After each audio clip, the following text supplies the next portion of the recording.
chronique du patrimoine.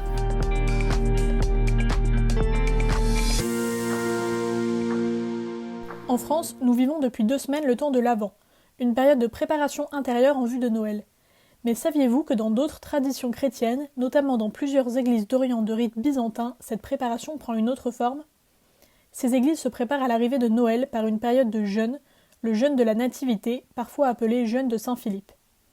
Ce jeûne, qui dure 40 jours, en mémoire du temps passé par Moïse au désert, commence le 15 novembre, jour de la Saint-Philippe. Toutefois, pour les églises qui suivent le calendrier julien, cette date correspond au 28 novembre de notre calendrier, le calendrier grégorien. Le jeûne se termine la veille de Noël, qui est alors célébré le 7 janvier pour ces églises. Il s'agit d'un temps de sobriété, de prière et de conversion qui prépare les fidèles au mystère de l'incarnation. C'est également une période au cours de laquelle la liturgie rend hommage aux saints ancêtres du Seigneur et aux prophètes de l'Ancien Testament par des hymnes chantés en leur honneur qui annoncent la venue du Sauveur. La durée et la forme que prend ce jeûne varient selon les églises. Par exemple, chez les Coptes, le jeûne dure 3 jours de plus, en mémoire du miracle de Saint Simon le Tanneur.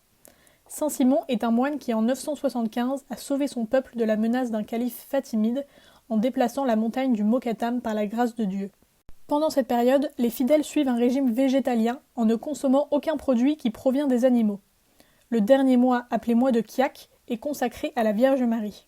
Dans d'autres églises orientales, la préparation prend des formes différentes. Par exemple, chez les maronites, le jeûne de Noël, aujourd'hui peu pratiqué, commence autour du 5 ou du 6 décembre. Mais la pièce liturgique majeure de cette période est surtout la grande neuvaine de Noël. Cette période se clôt par la paramonie, un jour de jeûne strict observé la veille de Noël, marqué par des offices qui invitent à purifier son cœur et à accueillir la lumière du Christ.